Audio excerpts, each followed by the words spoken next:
Meus amigos, bom dia mais uma vez. Eu sou o Martin. Olá a todos vocês. É uma alegria poder estar aqui, com certeza. Bom, que bênção, né? Mais uma vez, obrigado aí, família Halber, que delícia, cara, poder... Eu ia comer aquele pãozinho, mas isso vai me atrapalhar na hora de... Obrigado, gente. É muito gostoso poder... Cara, a gente celebra tanto isso, né? Vermos uns aos outros juntos, assim. Vermos as famílias aqui juntas. Pessoas que chegam um pouquinho antes. Só para estar em comunhão, né? A gente estava tendo um tempo tão bom antes, né, Luciano? Que gostoso. Isso tudo vai somando, assim, aquilo que a gente tem falado e vivido aqui, sobre sermos igreja. Quando a gente olha para a Bíblia e olha para a expectativa que Jesus tem daquilo que é o seu povo, os discípulos, a igreja, eu não posso não me orgulhar de maneira positiva assim, em ver esse ambiente, né? Ver o que acontece durante a semana, ver as nossas conversas, as interações, as diversas faixas etárias. Muito obrigado, eu ia pedir isso agora. As diversas faixas etárias participando, né?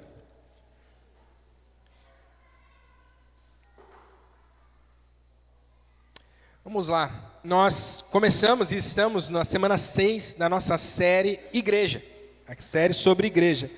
E a nossa expectativa é aprofundarmos a nossa compreensão sobre a igreja de Jesus. A igreja como um todo, o que significa ser igreja de Jesus. Essa é a nossa expectativa, a gente aprofundar um pouco essa nossa compreensão sobre o que é a igreja de Jesus, mas também... Nós queremos criar raízes profundas aqui da nossa comunidade ou igreja local. Nós queremos compartilhar aquilo que Deus tem feito aqui e entrarmos um pouquinho mais nos detalhes do que nos identifica como uma comunidade local, como uma igreja local. Essa família que se reúne nesse prédio aqui, que vive nas casas por aí, que trabalha aqui na cidade ou em outras cidades ao redor. Essa igreja, essa comunidade de discípulos local aqui. Então, a nossa série Igreja, ela tem esse aspecto de entendermos de fato o que é a Igreja de Jesus, mas eu também queria apontar para a beleza que nós temos, o privilégio, né, que nós temos tido de poder olhar para essas famílias, para esses discípulos aqui, para essa comunidade local e aprofundarmos, criarmos raízes, né, uma identidade. Uma visão correta sobre a igreja nos ajuda a amar e servir melhor essa igreja. Por isso, mais uma vez, eu quero te convidar a participar ativamente em todos os fóruns que acontecem da nossa igreja, os encontros que acontecem da nossa igreja. Seja aqui na celebração no domingo, seja nas células. E a maioria da igreja, eu estou vendo aqui, participa das células, né, se encontra nas casas. Seja nos discipulados que acontecem por aí, né, os pequenos encontros de 2, 3 discípulos, cafés, orações, visitas que acontecem por aí, que você em todas essas reuniões, nessas semanas, possa participar ativamente para criar essas raízes da compreensão de quem nós somos, né, o que é a igreja. Já falamos o que não é a igreja. Igreja não é o Israel, não é o templo, não é humana. Falamos então o que é a igreja. Igrejas são os discípulos de Jesus, é o corpo de Jesus, esse prédio, não esse prédio morto aqui, mas é o edifício de pedras vivas que vai sendo edificado pelo próprio Jesus. É uma família, a igreja é a família. Vimos sobre participar na igreja, somos membros de um corpo e existe uma interdependência. O Mano trouxe aqui aquela mãozinha solta que não faz sentido nenhum, porque não é assim que funciona na igreja. Um membro não pode ficar sozinho. E aí percebemos os 3 encontros que definem essa interdependência que nós temos como igreja. Claro, você tem a sua vida com Deus, o seu devocional, a gente sempre fala. Isso é o mais importante, se você não se encontrar com o próprio Deus, você está distante da videira, né? Você está cortado da videira, é a sua vida devocional. Mas como igreja nós teremos 3 encontros, 3 ambientes, 3 lugares, por assim dizer, 3 momentos que definem a nossa igreja. E esses encontros, eles são a oportunidade que você tem de viver como igreja. Hoje é um deles, né? Acontece todo domingo, eu ia brincar, a maioria dos domingos, né? Mas todo domingo a gente se encontra aqui às 9h30. Acontece nas casas por aí, nós temos 5 casas que são células, pequenos grupos temporários, né? Que tem encontros onde mais famílias, né, aquela casa e outras famílias, se encontram com o objetivo de compartilhar o testemunhal que Deus tem feito entre si e com os vizinhos, com os parentes, com aqueles que ainda não conhecem a Deus.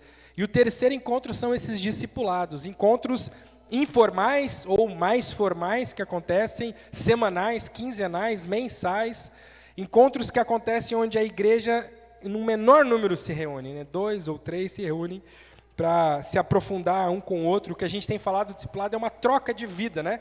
A minha contigo e a vida que é Deus conosco, né? Vimos também sobre a autoridade e a liderança na igreja. Jesus é o pastor dessa igreja. O pastor dessa igreja tem nome e não tem sobrenome, porque Cristo não é o sobrenome de Jesus, né? Mas tem um nome, Jesus é o pastor da nossa igreja. Vimos que a igreja ela é soberana para lidar com as questões internas de autoridade.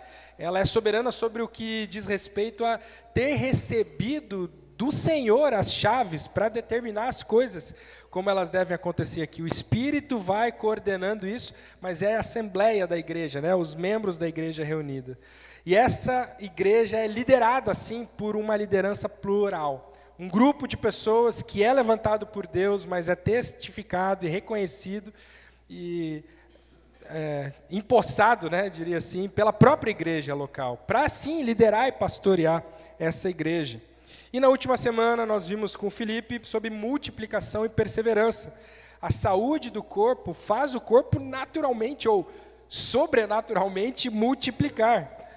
Vimos a história, um pouquinho da nossa comunidade aqui, como foi esse movimento que Deus tem feito na nossa cidade aqui, através de algumas famílias, que já dura tantos anos, mas especialmente nos últimos anos, com esse corpo aqui que se reúne, e a ênfase específica nas células, como a nossa ferramenta principal. Nós queremos que através das nossas casas é o ambiente mais fácil de alguém conhecer o que Deus tem feito nas nossas famílias.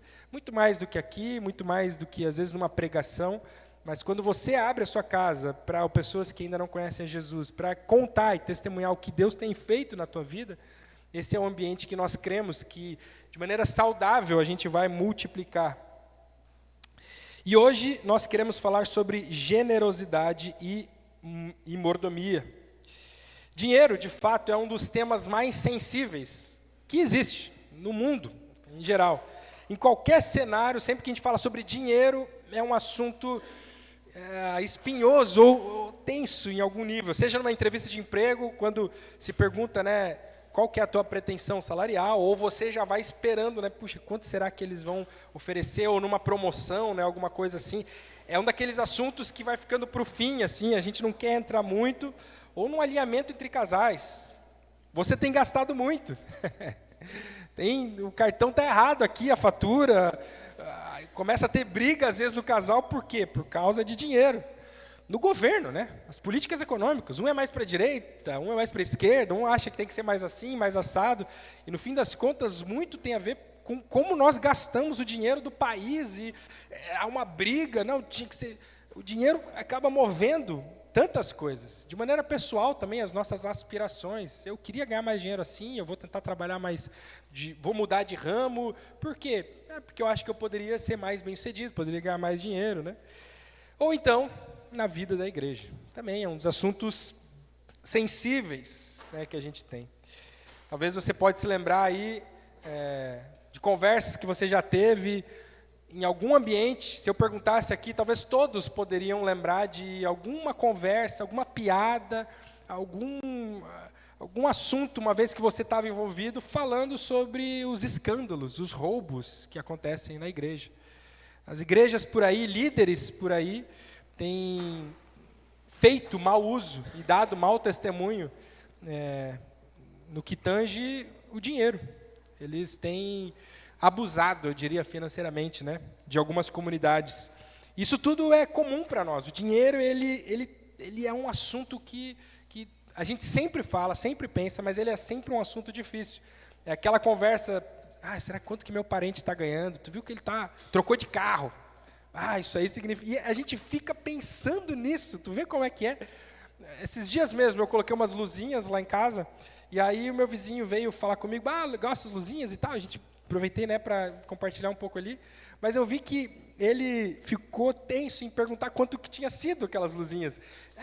Tu vê isso aí, às vezes é caro, às vezes é barato, e, por exemplo, tu, né, não precisa falar, tá, mas claro, e assim, nem tinha sido nada, mas só falar sobre dinheiro com alguém é sempre uma tensão, né? E não é à toa que Jesus comparou o dinheiro a um Deus, porque conforme nós nos relacionamos com Ele, nós ou adoramos Jesus e a Deus, ou nós adoramos a Mamon, como Jesus colocou lá. Paulo alertou, inclusive, que o amor ao dinheiro é a raiz de todos os males. Temos visto tantos problemas no que diz respeito ao dinheiro, e na igreja também. Isso não é nada novo. Paulo, há 2000 anos atrás, já exortava a igreja para cuidar com aqueles que eram gananciosos e viviam na igreja, tentavam extorquir, né, de alguma maneira. Enquanto a ganância e o egoísmo têm gerado dor, é verdade, e em todas as áreas, em todas as esferas da nossa sociedade, dos nossos relacionamentos, a ganância e o egoísmo, eles têm gerado dor por causa do dinheiro. O dinheiro, ele tem sido mal utilizado quando é feito com ganância e com egoísmo. A generosidade é a solução, é o antídoto para esse mal, para cuidarmos de nós mesmos e daqueles que estão precisando. Quem é a pessoa mais rica que você conhece aí?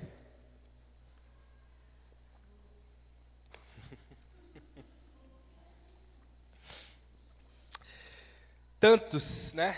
Tantos aí que a gente poderia dizer que tem dinheiro, mas pessoalmente, já parou para pensar? Quem é a pessoa mais rica que... Eu conheço algumas pessoas ricas, sinceramente, pessoas multimilionárias, assim. Eu não me arriscaria a dizer, não sei como é que está lá, se são bilionárias, né? Mas assim, nesse nível de riqueza. Eu conheço pessoas muito ricas. E veja, essa aqui não é uma mensagem contra a riqueza, claro que não. Deus usou muitas pessoas ricas ao longo de toda a história. E deixa eu te falar, Deus é a pessoa mais rica de toda a história. Deus é dono de todas as riquezas. Quem prega contra a riqueza não entendeu exatamente o centro da mensagem cristã. A diferença é que quem usa o dinheiro para adorar a Deus e quem é usado pelo diabo para adorar o dinheiro. Essa é a grande diferença. Quem usa o dinheiro para adorar a Deus ou quem é usado pelo próprio diabo para adorar o dinheiro. A palavra-chave aqui para nós é generosidade. Meu argumento nessa manhã é que Jesus é o nosso maior exemplo de generosidade e espera que os seus discípulos, imitem o Mestre. Meu objetivo é que nós sejamos uma igreja generosa, que reparte os recursos com fé e com alegria. Bom, 3 olhares sobre a generosidade. Primeiro, um olhar ao longo da história da generosidade. A ideia de repartir alguma coisa com quem está precisando, ela não é nova. Ela não vem da igreja, muito menos atualmente, assim. Deus é o primeiro que reparte. Se você parar para pensar, Deus cria todas as coisas, cria o ser humano, e lá em Gênesis 1:29 ele diz assim: para vocês se alimentarem, eu lhes dou todas as plantas que produzem sementes e todas as árvores que dão frutas, mas para os animais e para as aves e os animais que se arrastam no chão, eu dou capim e verdura como alimentos. Deus estava fazendo o quê? Repartindo. Isso é meu, eu criei isso aqui, mas é que você precisa se alimentar. Eu estou vendo que vocês dependem desse alimento para sobreviver. Então, o que eu estou fazendo? Eu estou sendo generoso. A generosidade começa lá em Deus, na criação. Desde o início da criação, Deus já repartiu. As pessoas, os animais, dependiam da generosidade de Deus, desse repartir de Deus. A gente vai vendo ao longo da história, antes da lei mesmo, Abraão, quando ele chega perto de Canaã ali, ele está com o seu sobrinho chamado Ló, e ele é generoso e fala: Ló, vai tu primeiro, escolhe qual que é a melhor terra, eu deixo você ir primeiro. Isso é o quê? Isso é ser generoso, isso é repartir esse direito, né, de escolher a melhor parte ali. Quando Abraão recebe 3 anjos para visitá-lo, Abraão também fala para Sara: Sara, mata uns bezerros, né? Matam uns animais, vamos fazer uma comida bem boa aqui, um ensopado top para esses viajantes, né? Para esses anjos que estão chegando aqui. Ele não pensou duas vezes em ser generoso, em repartir. Um caso que eu gosto muito de generosidade também é Rebeca. Rebeca, que viria a ser a nora, né, de Abraão, ela recebe um dos empregados desse Abraão, né, que eles não se conheciam até então, recebe um dos empregados, ela, uma mulher, está ali trabalhando no poço, né, num lugar onde tinha água, e recebe esse empregado, um homem com muitos animais, devia ter ali um pouquinho pelo menos, e ela se oferece para pegar água e para servir tanto esse homem quanto os animais dele. Uma atitude de extrema generosidade para aquele homem desconhecido até então, né? José, um dos 12 irmãos de uma família, né, dos filhos de Jacó, que é traído, vendido, dado como morto, né, assassinado nos corações daqueles irmãos, em algum momento é o responsável por uma das maiores generosidades que aconteceu ao longo da história, né? O Egito serve como esse celeiro que vai repartindo comida, e Deus vai abençoando, né? E eles vão repartindo comida com o mundo inteiro, mas José pode repartir também com seus irmãos ali. Mesmo depois de tudo que eles fizeram com ele, José ainda tinha um coração generoso, um coração de repartir as coisas. Existe uma atitude de generosidade que Deus espera de nós desde o princípio, desde sempre. A partir de Deus ele faz isso com a criação, e ele espera que o seu povo, aqueles que creem em Deus, que têm fé, aqueles que se voltam para os caminhos de Deus, sejam generosos, repartam as coisas que têm. E perceba, eu não estou abordando as vezes que alguém fez um sacrifício para Deus, ou ofereceu um dízimo para Deus. Perceba isso, porque existe uma diferença entre sacrifício e generosidade. Caim e Abel, eles oferecem sacrifícios. Espontaneamente, a Bíblia mostra ali que eles vão lá e oferecem sacrifícios a Deus. Inclusive, o sacrifício de Abel é melhor aceito, e Caim, por causa disso, se ira com inveja e mata o seu irmão. Além disso, a gente pode perceber um coração pouco generoso já de Caim em oferecer algo que não chegou bem aos olhos de Deus. Nós temos o sacrifício de Noé, que vai lá e faz um sacrifício após o dilúvio. Ele planta uma vinha, mas ele mata uns animais, ele faz um sacrifício reconhecendo a salvação de Deus naquele momento, né, e agradecendo a Deus. Abraão, ele oferece o dízimo da batalha que ele teve ali, dos ganhos que ele teve numa batalha, a um sacerdote, reconhecendo também a mão de Deus, a ação de Deus ali na vitória e agradecendo a Deus por tudo que aconteceu. Abraão, de fato, faz vários sacrifícios ao longo do Antigo Testamento, né, da história de Abraão, ali em Gênesis. A gente vai vendo Abraão várias vezes reconhecendo quem Deus era e agradecendo ou pedindo coisas, né, adorando a Deus através dos sacrifícios, chegando a ponto até de oferecer o seu próprio filho como sacrifício. Jacó, quando ele está voltando da briga que ele teve com seu irmão de 20 anos ali, ele está voltando e pede para que Deus o abençoe, e ele até oferece sacrifícios a Deus, né? Promete: Deus, eu vou te devolver dízimos, eu vou fazer sacrifícios, se tu me abençoar nessa minha empreitada. E perceba, existe uma diferença entre o sacrifício direto feito para Deus e a generosidade para o próximo. São coisas diferentes. Deus está sempre interessado no afeto, no sentimento, na posição do nosso coração. É verdade. Tudo importa como nós fazemos, qual é a nossa intenção, como é o nosso coração. Mas existe uma diferença entre um sacrifício e as coisas que eram feitas lá diretamente para Deus e a generosidade, que era comum. E sempre foi comum ao povo de Deus, a partir do próprio caráter de Deus. Alguns sacrifícios e ofertas, e esses movimentos que eram feitos diretamente para Deus, eles apontavam para o sacrifício de Jesus. Outros apontavam para o caráter generoso de Deus, quando você repartia alguma coisa com uma pessoa. E outros, a gente vai ver isso, são uma junção de ambos. Às vezes, algum sacrifício, alguma oferta tem mais a ver com a minha relação com Deus, e é o problema que eu tenho com Deus, ou a expectativa que eu tenho que Deus me abençoe, mas tem a ver com o meu olhar e o meu relacionamento com Deus. E esse tipo de sacrifício, oferta, dízimo, movimento que era feito, tem muito mais a ver com a cruz, que é quem repara essa condição aqui. Existem outras generosidades, outras ofertas que têm a ver com repartir com quem está precisando. E eu te dei algumas situações que aconteceram no Antigo Testamento. E às vezes as duas coisas estão juntas. Quando nós falamos em dízimos e sacrifícios antes da lei, esses movimentos todos que aconteceram aqui, a principal mensagem é a cruz. Está apontando para a cruz. Essa noção de agradar a Deus com alguma oferta, dízimo, sacrifício, serve especialmente para nos ensinar que nós não podíamos chegar até Deus de mãos vazias. A gente não podia só chegar até Deus porque havia uma distância, havia algo que nos impedia.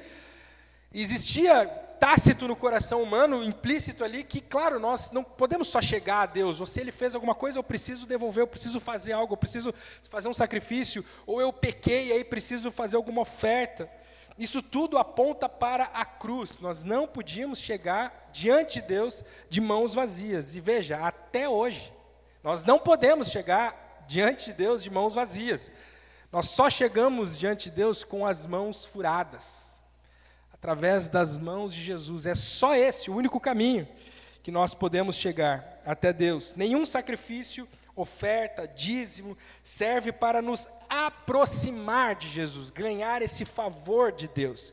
Só Jesus resolve isso.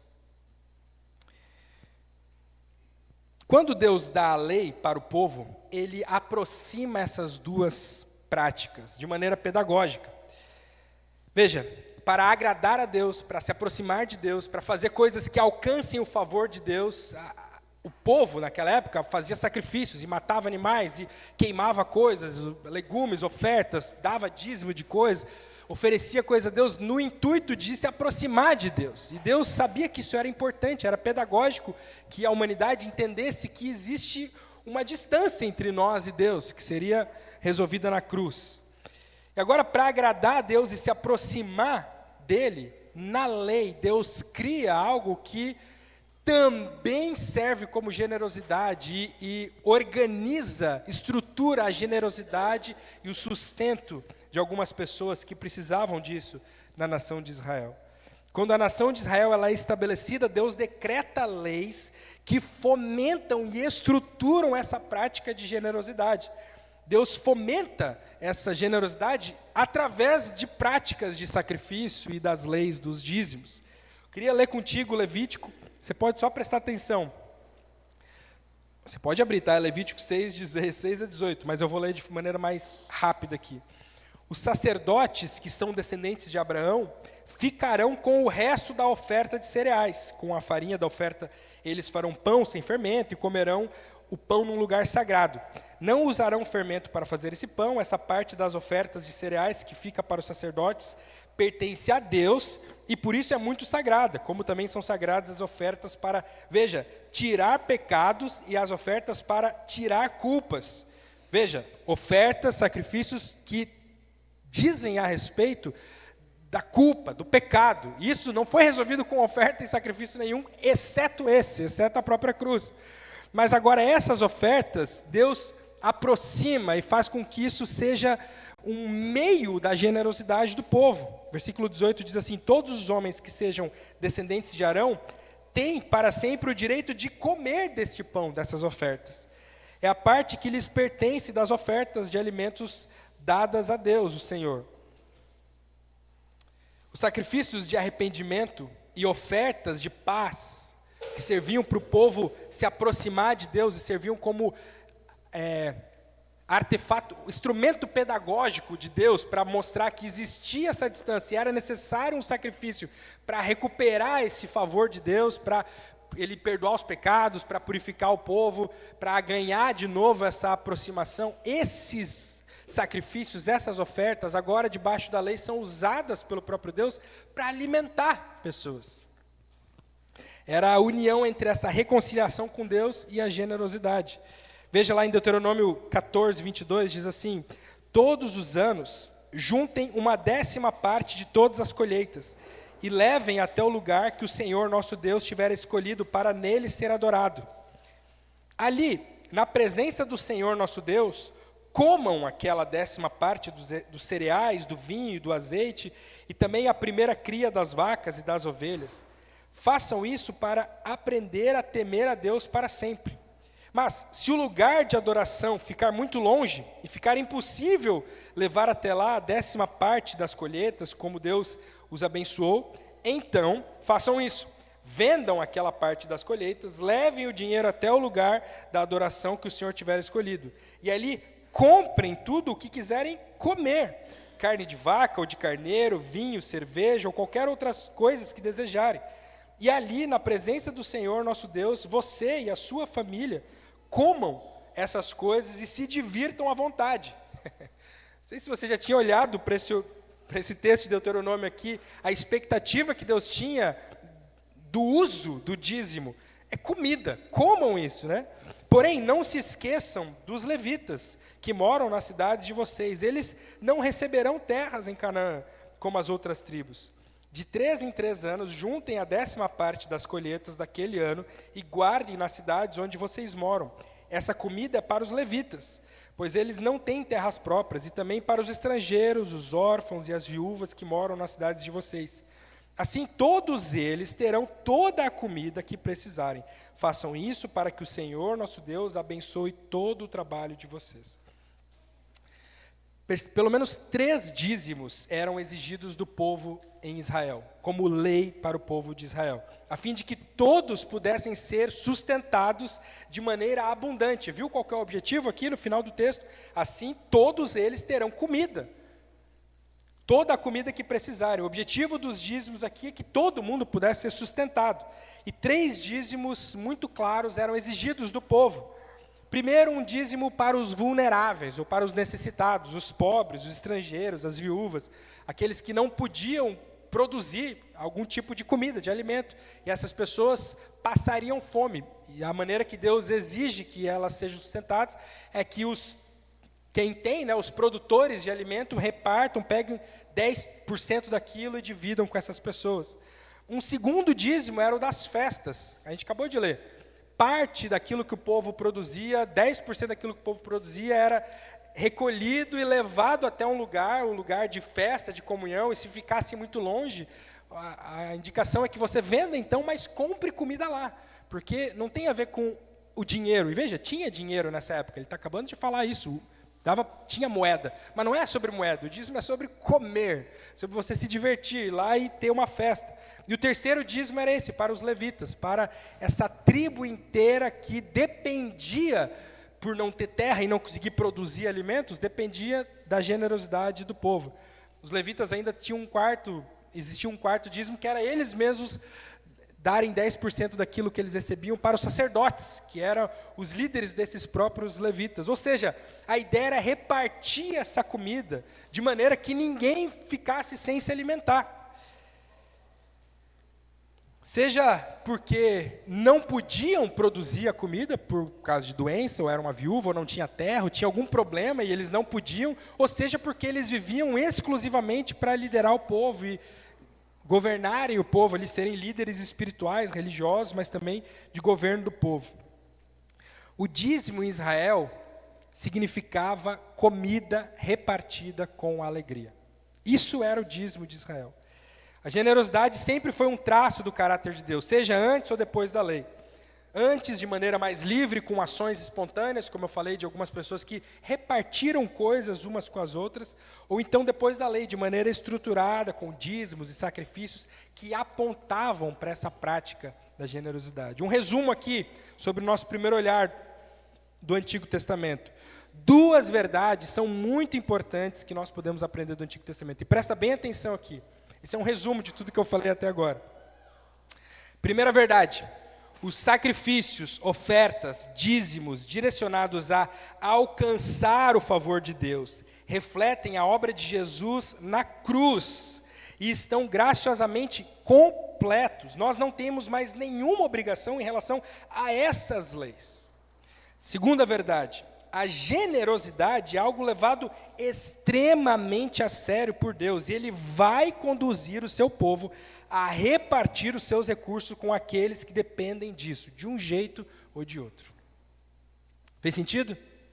Estamos juntos até aqui? Amém?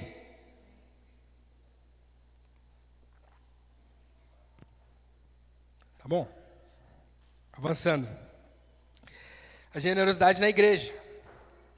Filipenses diz assim, Paulo falando sobre Jesus, ele tinha a natureza de Deus, mas não tentou ficar igual a Deus, pelo contrário, ele abriu mão de tudo o que era seu e tomou a natureza de servo, tornando-se assim igual aos seres humanos.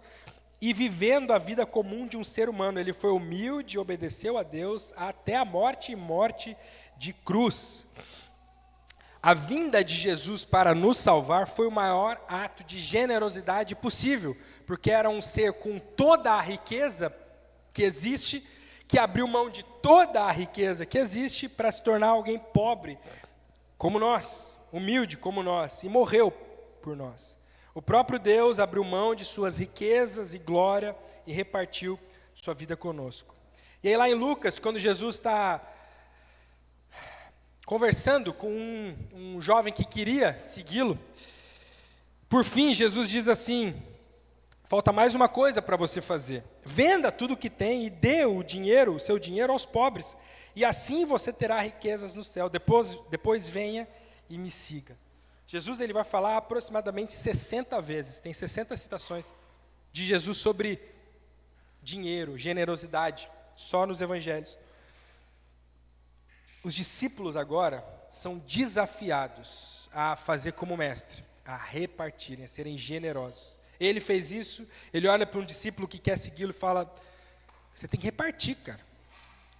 Falta uma coisa, reparte o que você tem. E Jesus fala muito sobre isso. O desafio agora é repartir com generosidade, a fim de imitar o mestre que repartiu. Uma das marcas de um discípulo de Jesus é como ele é livremente generoso e reparte. Lembra lá em Atos 2, o início da igreja? Todos os que criam estavam juntos e unidos e repartiam uns com os outros o que tinham. Vendiam as suas propriedades e outras coisas e dividiam o dinheiro com todos, de acordo com a necessidade de cada um. Todos os recursos agora estão na mesa, disponíveis para que a gente possa ajudar, amar a Deus e amar o próximo, como o Felipe falou na semana passada. O maior mandamento é esse, ame o Senhor teu Deus e ame o próximo como a ti mesmo. Agora, no reino da igreja, agora no momento da igreja, todos os nossos recursos estão disponíveis para a gente amar a Deus e amar as pessoas. Paulo vai falar lá em 2 Coríntios 8, porque vocês já conhecem o grande amor do nosso Senhor Jesus Cristo. Veja, Jesus é o exemplo, tá? O argumento é esse, Jesus é o nosso maior exemplo de generosidade, a gente deve imitá-lo. Paulo diz, vocês já conhecem o grande amor do nosso Senhor Jesus Cristo. Ele era rico, mas por amor a vocês, ele se tornou pobre, a fim de que vocês se tornassem ricos por meio da pobreza dele. Minha opinião sobre o assunto é esta, palavras de Paulo, tá? A opinião dele é a própria palavra de Deus. É melhor para vocês que terminem agora o que começaram no ano passado. Vocês foram os primeiros não somente a ajudar, mas também a querer ajudar. Portanto, continuem e completem o trabalho. Façam isso com o mesmo entusiasmo que tiveram no princípio, dando de acordo com o que têm. Porque se alguém quer dar, Deus aceita a oferta conforme o que essa pessoa tem. Não pede o que a pessoa não tem. Não estou querendo aliviar os outros e pôr um peso sobre vocês. Já que agora vocês têm bastante, é justo que ajudem os que estão necessitados. Em alguma outra ocasião, se vocês precisarem e eles tiverem bastante, aí eles poderão ajudá-los. Assim todos são tratados com igualdade. Como dizem as Escrituras, ao que muito pegou, nada sobrou. Ao que pouco pegou, nada faltou. Luciano, consegue trazer mais uma aguinha, por favor?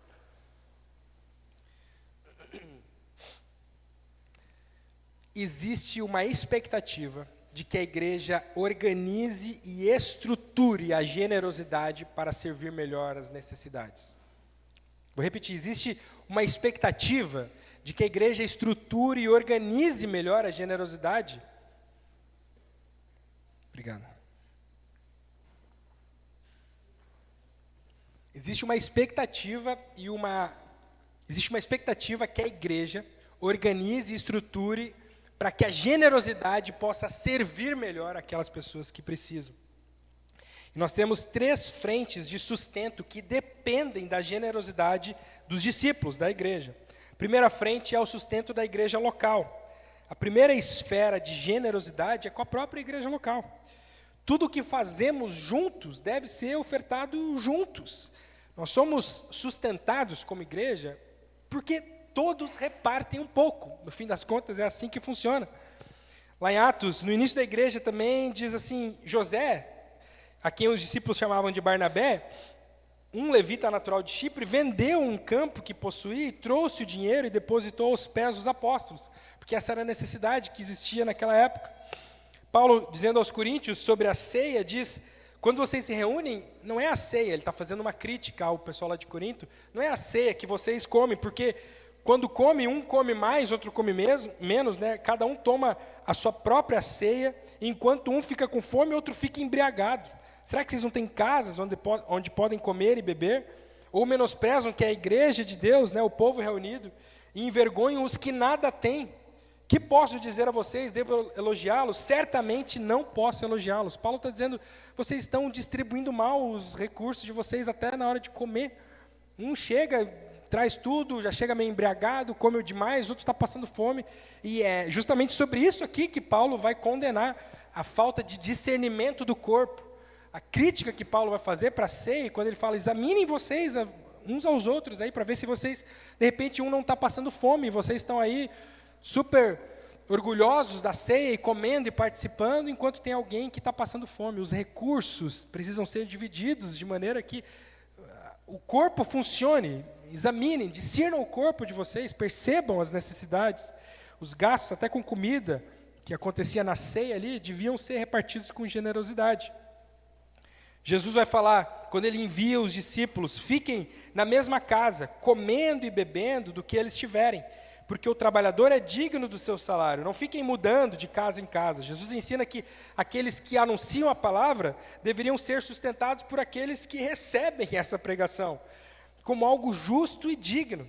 Mas perceba que é como algo proporcional, fiquem na mesma casa, comendo e bebendo do que eles tiverem.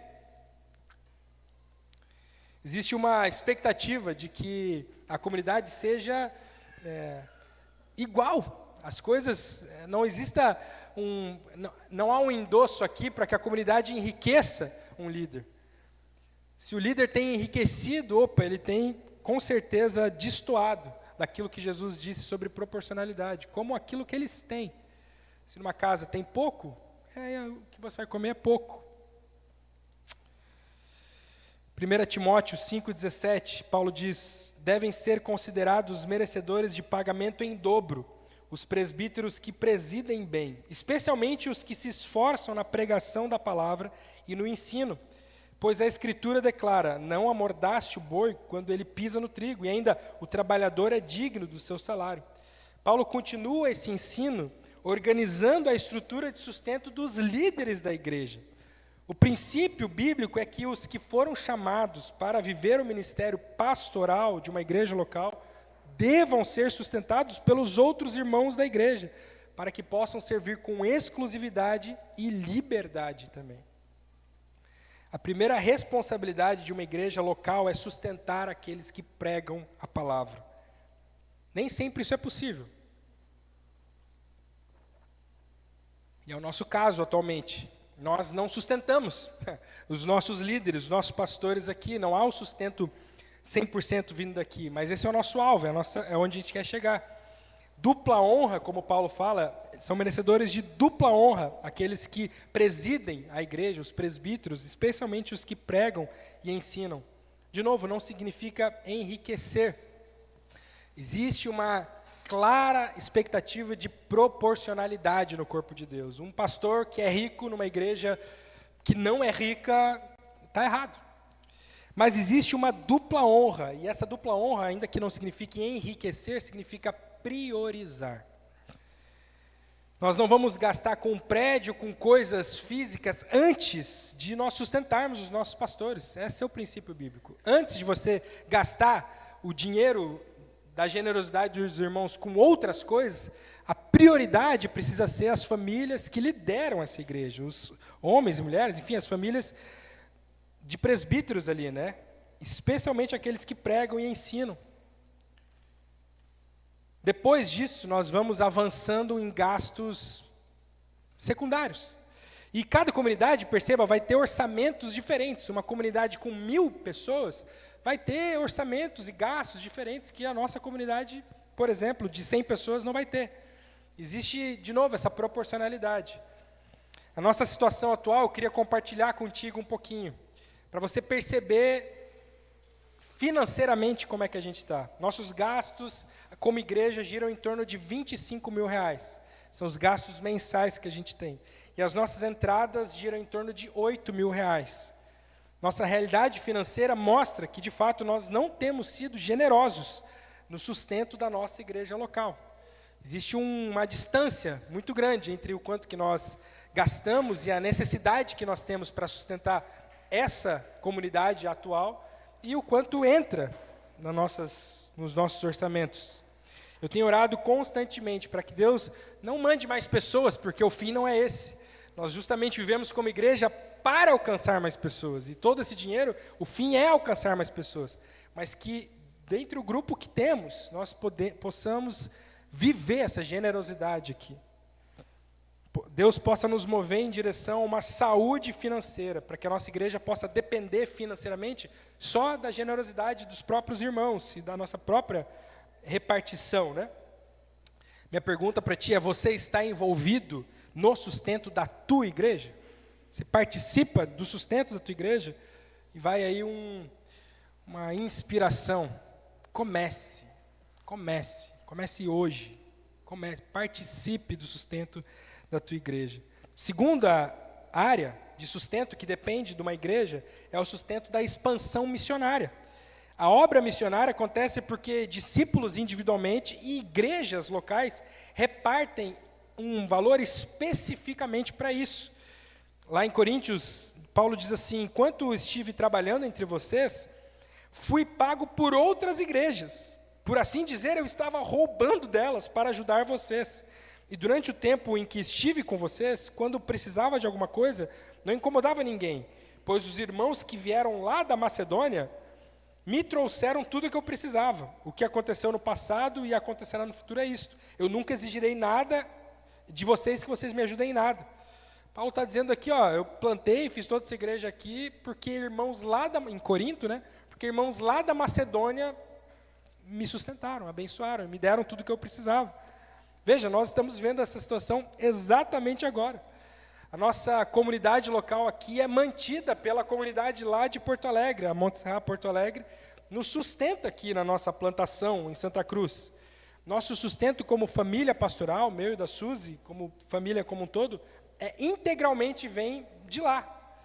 Junto com a Convenção Batista, e eu queria aproveitar para fazer esse parênteses para explicar o valor, inclusive, né? Nós, como igrejas batistas, nos reunimos e tiramos um pouquinho do dinheiro que a gente arrecada como uma igreja local e mandamos para a Convenção Batista, aqui do Rio Grande do Sul, que é uma associação de todas as igrejas batistas. E essa associação, por exemplo, também compõe o meu sustento, nosso sustento como família.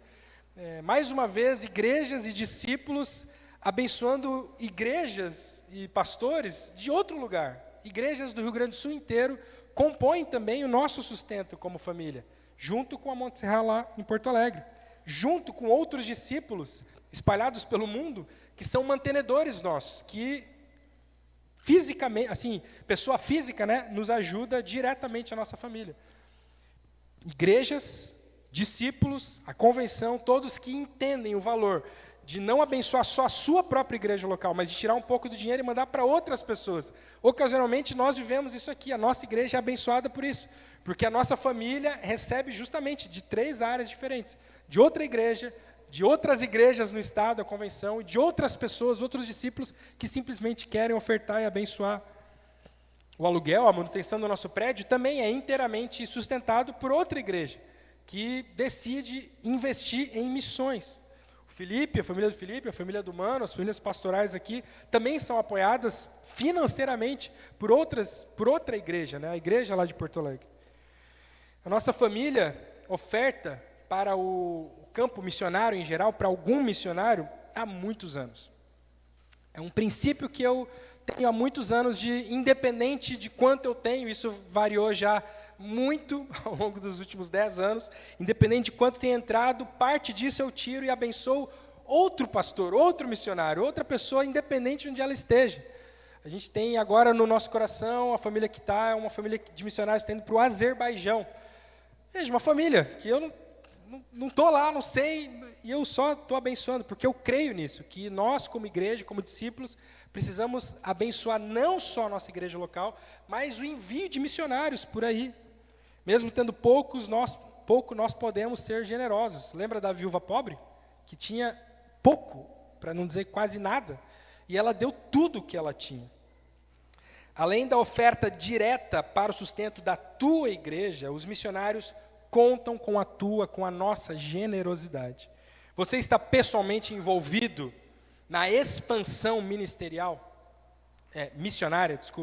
Você está pessoalmente, financeiramente envolvido na expansão missionária? Terceira área de sustento é o sustento dos vulneráveis. Nós precisamos ser generosos com aqueles que estão em situação vulnerável. Lá em Atos 11 diz, naqueles dias, alguns profetas foram de Jerusalém, lá para Antioquia, e apresentando-se um deles, chamado Ágabo, dava a entender pelo Espírito que haveria uma grande fome em todo o mundo. Essa fome veio nos dias do imperador Cláudio. Os discípulos, cada um conforme as suas posses, resolveram mandar uma ajuda aos irmãos que moravam lá na Judéia. E eles o fizeram enviando essa ajuda aos presbíteros, que por meio de Barnabé e Saulo. Os discípulos de Jesus precisam ser a resposta em meio à miséria.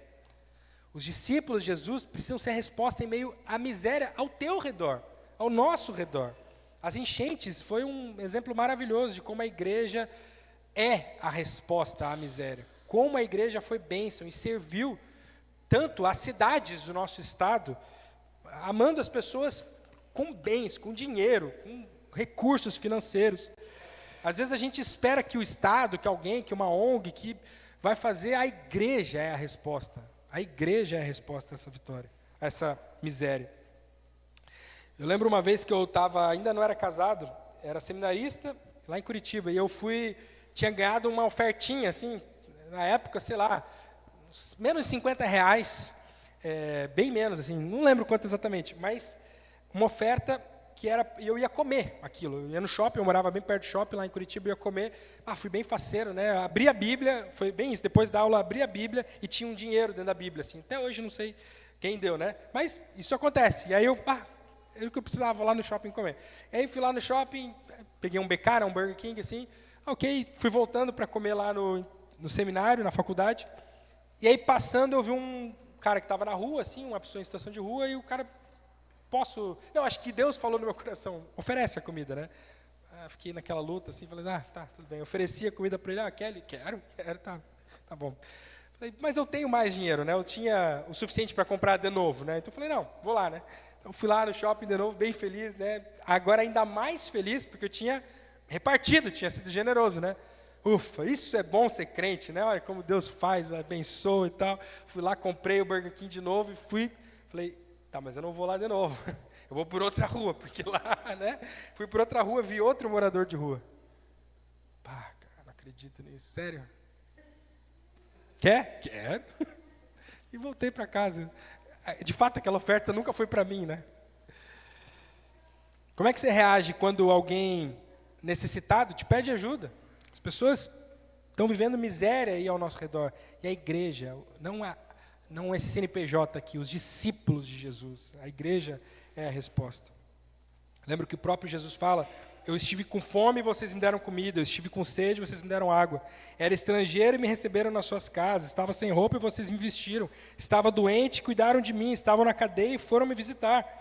Então os justos perguntaram ao Senhor, quando é que nós fizemos isso? Quando que lhe vimos com fome, com sede, demos água? Quando que vimos o Senhor estrangeiro e recebemos nossa casa e sem roupa? Quando que vimos o Senhor doente ou na cadeia e fomos visitá-lo? E ele dirá, eu afirmo a vocês que isso é verdade. Quando vocês fizeram isso ao mais humilde dos meus irmãos, foi aí que vocês fizeram isso a mim. A igreja, embora ela não pratique mais aqueles dízimos lá de Israel, ela segue o mesmo princípio de cuidado com os que dependem dessas ofertas. Sejam aqueles que servem como pastores e líderes, sejam os que não podem trabalhar por outros motivos, em situação vulnerável. Terceiro aspecto, o último aspecto da generosidade, é que generosidade ela é uma semente. Lá em 2 Coríntios 9:6 diz assim: lembrem-se disto, quem planta pouco, colhe pouco. Quem planta muito, colhe muito.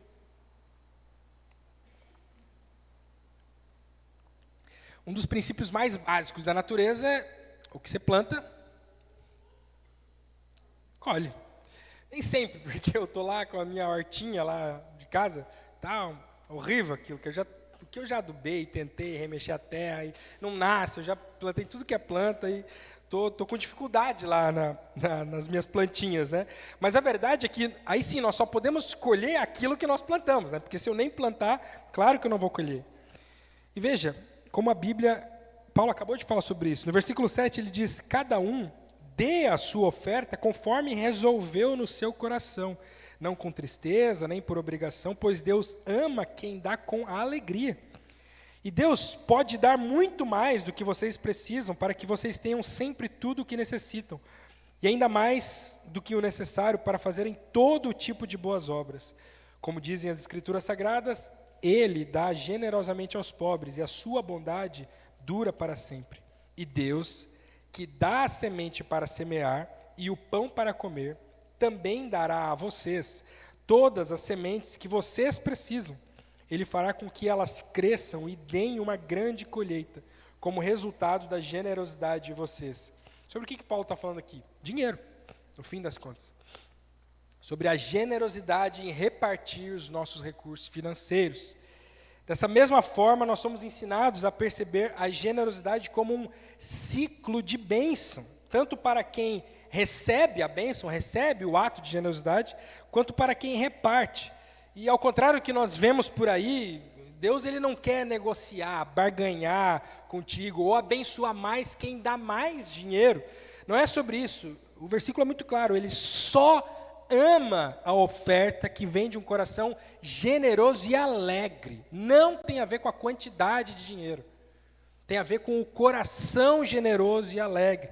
Lembra da história assustadora, inclusive, do Novo Testamento, quando no início da igreja lá, todo mundo está fazendo essas doações generosas, li sobre José, aquele que compartilhou, vendeu um terreno e compartilhou com o resto da igreja, aí um casal se anima, Ananias e Safira, para fazer algo parecido, eles vão lá também, vendem um terreno e querem dar uma oferta, mas no coração deles, eles amavam muito mais o dinheiro, e eles não repartem tudo e ainda mentem, querendo passar-se por alguém generoso, mas o coração deles estava mal, estava com a ganância, amor àquele dinheiro.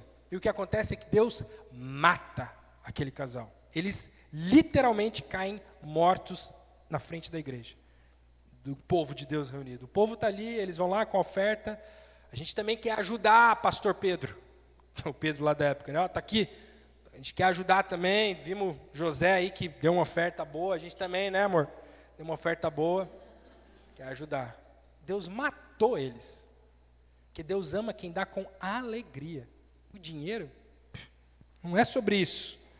Deus realmente não está interessado na quantidade, mas na alegria do teu coração. Gente, eu conheci vários homens de Deus ricos e generosos.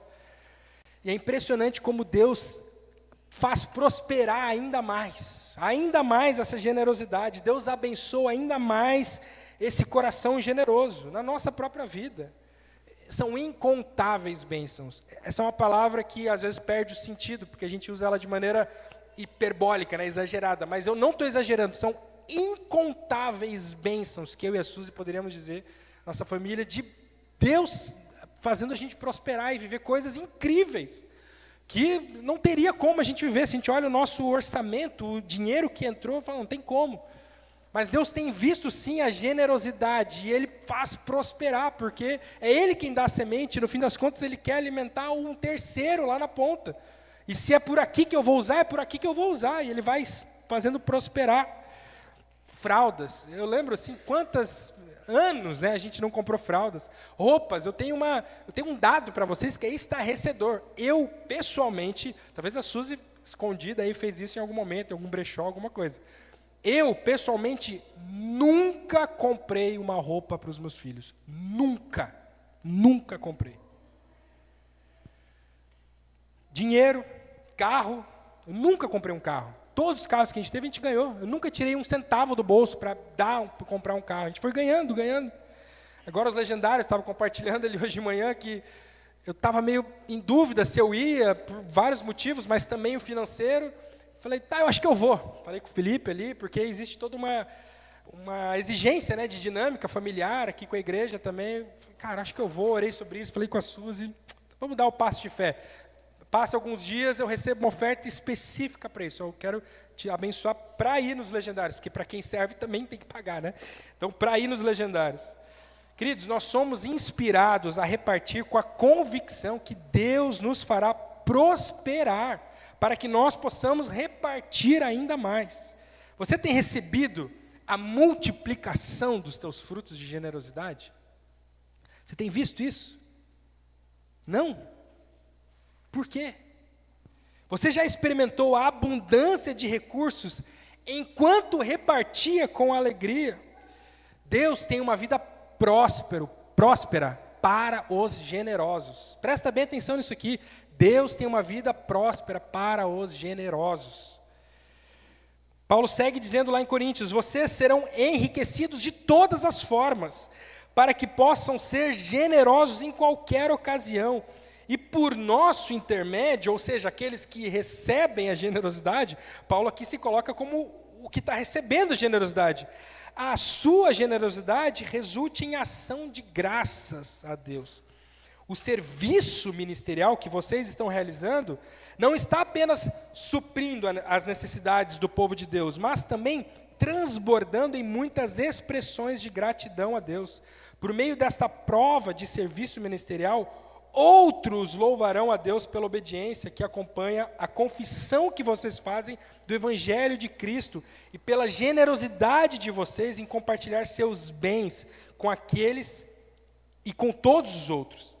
E nas orações que eles fazem por vocês, eles estarão cheios de amor por vocês, por causa da insuperável graça que Deus tem dado a vocês, graças a Deus pelo seu dom indescritível. Paulo está falando sobre generosidade, sobre compartilhar os próprios bens, o dinheiro. A generosidade faz Deus ser glorificado através da gratidão das outras pessoas. Não é um mero assistencialismo, você não está só ajudando as pessoas. Está precisando, né? Deus é mais glorificado na igreja através da gratidão das outras pessoas, quando os outros são generosos e repartem. Nós aumentamos a gratidão na oração das pessoas. Veja o que Paulo fala, essas pessoas vão orar com mais amor e com mais gratidão, porque elas estão sendo abençoadas por esse dom indescritível da generosidade de vocês. Quando somos generosos, não espalhamos só bênçãos materiais, mas nós fomentamos a gratidão na vida das outras pessoas. Quando foi a última vez que alguém glorificou a Deus pela tua generosidade? Eu adoro a Deus e glorifico a Deus porque você tem repartido comigo. Quando é que você ouviu essa palavra? Será que você é lembrado na oração de outras pessoas com gratidão pelo que você tem repartido com alegria? Talvez você está escutando tudo isso e lutando contra a ganância, lutando contra o teu próprio amor ao dinheiro, que é a raiz de todos os males, e pensando, puxa, eu quero crescer, eu quero vencer isso. E deixa eu te falar, hoje é dia, sim, de você viver a generosidade, você começar a ser generoso, viver uma vida de generosidade. E você pode estar perguntando, tá, pastor, como é que eu posso então ser generoso? Me ajuda nisso, deixa eu entender. Eu quero te dar maneiras práticas de exercer a generosidade. Primeiro, seja grato. Seja grato. Grato a Deus, porque acima de qualquer generosidade está a generosidade de quem? De Deus. Ele é o mais generoso, Ele nos sustenta, Ele compartilha tudo que temos. Pessoas que não têm compartilhado e não têm sido generosas, normalmente não são gratas também. Na sua oração da manhã, da noite, de algum momento, no momento que você tem o teu tempo com Deus, seja realmente grato a Deus. Obrigado pela comida, pelo alimento. Não é só isso. Coloque o teu coração numa posição de total reconhecimento que é Deus quem tem te dado tudo aquilo. A ingratidão, ela é irmã da ganância. Elas andam muito juntas, a ingratidão e a ganância. Primeiro aspecto, seja grato. Segundo, sugestão, né, para você vencer essa luta e ser mais generoso, separe todo mês uma quantia específica para ofertar na tua igreja. Paulo vai falar lá em Coríntios, todos os domingos, cada um de vocês separe e guarde algum dinheiro, de acordo com o que cada um ganhou. Assim não haverá necessidade de recolher ofertas quando eu chegar. Já vão recolhendo aí cada um domingo, a forma de receber dinheiro era semanal, né? Em alguns países até é assim. Receber um pouquinho, guarde isso de acordo com o que cada um tem. O princípio é muito claro, quem ganha mais, doe mais, separe mais. Mas quanto, pastor? A gente está falando de quantas? Tá, mas e aí, quanto? Se essa é a tua pergunta, comece dando um pouco. Se a tua pergunta é realmente essa, tá, mas eu queria saber quanto. Estamos falando em porcento, estamos falando em quanto dinheiro, pastor? É esse o teu coração? Eu estou entendendo que a tua luta é muito grande, então, dê pouco. Comece com pouco. R$10, R$50. Dê pouco. O Espírito Santo vai te constranger. Você vai perceber, isso aqui é muito pouco. Ou não. Para alguns pode ser bastante. Mas se a tua pergunta é essa, tá, mas eu estou falando de quanto que eu tenho que dar? Dê pouco, vai. Comece dando bem pouco. Há muitos anos a nossa família tem dado mais que 10%. Eu diria bem mais até, olhando para a nossa realidade. Para a nossa igreja local, para a igreja local aqui, eu tenho percebido que não faz sentido na minha realidade dar 10%, por exemplo. Eu estaria roubando Deus. Eu preciso dar mais que isso. Não faz sentido isso. Comece dando pouco. Seja constrangido pelo próprio Espírito Santo. Aí aumentando. Só é generosidade quando é feito com alegria e com esforço. Isso é generosidade, quando é feito com alegria e com esforço. Porque sem alegria é pagamento. Você até se esforça para pagar coisas, mas sem alegria nenhuma. Sem alegria é pagamento. E sem esforço é esmola. Você, não, tá, legal, estou aqui, toma isso aqui, é o que tinha. Generosidade envolve alegria e envolve esforço. Terceira sugestão, se envolva com algum missionário por aí, algum missionário específico, através de alguma agência, da convenção. Tem várias formas de você fazer isso, através da nossa própria igreja, diretamente com alguém. Acha algum missionário por aí que você conheça, confia e fala, cara, eu quero te ajudar, está aqui, eu quero te dar R$50 por mês, eu quero te dar essa oferta, eu quero me envolver com a expansão missionária do mundo acontecendo por aí. Terceiro, próximo aspecto, eu nem sei em que número está aqui, próxima sugestão é doe regularmente para pessoas que estão precisando ao redor de você. Pessoas que você está vendo que precisam, que estão com fome, que falta comida, que bateu o carro, que alguma coisa, pessoas vulneráveis. Reparta com essas pessoas. Uma ótima oportunidade que você tem é o quilo do amor. Se envolva com isso, não traga qualquer coisa. Não, lembrei aqui de pegar um pacote. Não é esse o coração. Às vezes, você pegar um pacote de alguma coisa vai ser muito para você. Mas o coração tem que ser, eu quero me envolver em ajudar pessoas que eu nem conheço, mas que precisam de comida. A pergunta que fica para nós é, você tem repartido com alegria? É isso? Você tem sido generoso? Te convido a fechar os teus olhos e pensar sobre isso. Colocar teu coração diante de Jesus, diante de Deus, e talvez já começar sendo grato pela cruz, pela graça, pelo ar, pela saúde, pela tua família, pela salvação.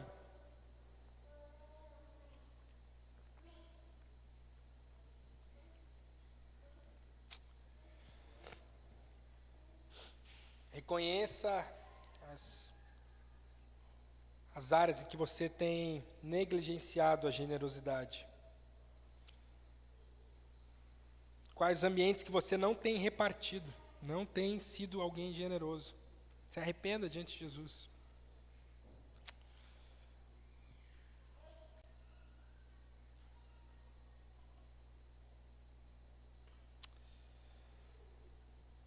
Muito se fala sobre maneiras de transformar a sociedade, resolvermos os problemas estruturais. Jesus mudou toda a história, a nossa história, a minha e tua história, oferecendo de graça algo, repartindo. Imagina o impacto da nossa igreja, de uma igreja generosa, que avança na pregação do evangelho, no cuidado das pessoas aqui de dentro e de fora também. Se envolva, querido, se envolva na missão de amar as pessoas. Deus, nós te agradecemos, Deus, porque o Senhor tem sido tão bom conosco. Temos aqui um prédio tão confortável, ar-condicionado, cadeiras boas, equipamento de som. Tudo isso é graça, Deus.